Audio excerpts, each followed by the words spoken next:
Alpha, go. Bravo, go. Charlie, go. Delta, go. Echo, go. Words weren't needed to know the entire world was watching and waiting, holding a close vigil on televised and radio broadcast media and internet social media, while looking to the sky in anticipation of what groundbreaking history was to come. The world had not been so engulfed in such a monumental, historical happening since July 19, 1969, when Neil Armstrong, Earth's first interstellar ambassador, as it were, set foot on the moon. A monumental happening that is still celebrated. History would never forget that day. That moment when the world stood still in the best way. Except it didn't involve an alien spacecraft landing to warn the natives to change their ways.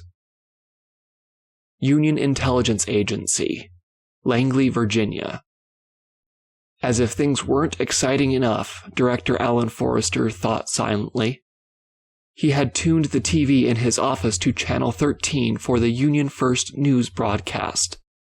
He kept a small industrial-grade cooler in one of the 4 drawers in his desk full of ice cubes and plastic bottles of regular ginger ale for special occasions.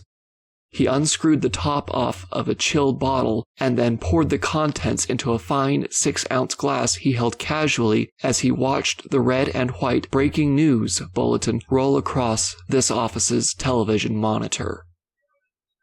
"All right, Embargo 1, the Union Space Administration signaled on the radio. You are go for launch, over."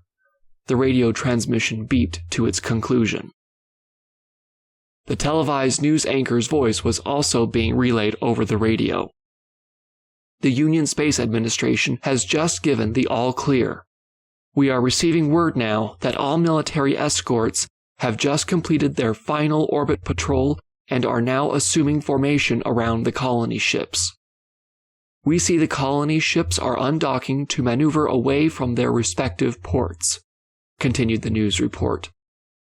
Daniel and Sarah watched the sky intently hand in hand from a green space in a park close to home, as a massive cluster of white dots moved across the sky in perfect, professional octagonal formation. The exciting tension of the moment rendered them speechless, as was the entire human race. Wormhole opening in 5, 4, 3, 2, 1. A ring of brilliant, chaotic, blue and white light appeared as an artificial chain lightning-filled halo near the moon.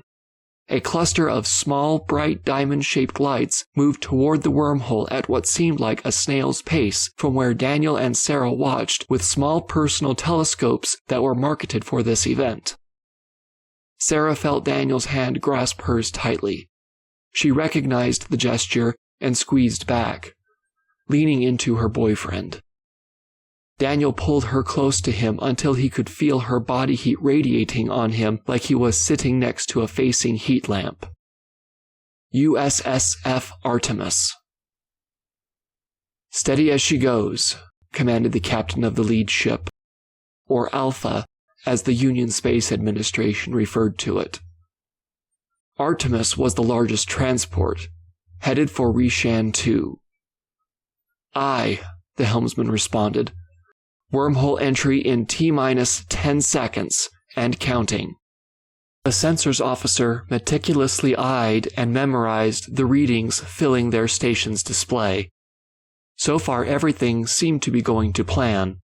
All of the data that was forecasted to be, according to UASA, proved accurate down to the most minute solar radiation levels. All of the ships were where they were supposed to be. Then, something blinked in and out on the aft starboard direction. It wasn't there before. "There it is again!" The officer said nothing. Then another something blinked in and out. This time on the port-aft direction. "What the heck?" The officer's expression turned to shock. "It's gone!" What the heck? A diagnostic followed while data continued streaming in. Everything checked out. No problems. The officer felt as though being watched. But by whom?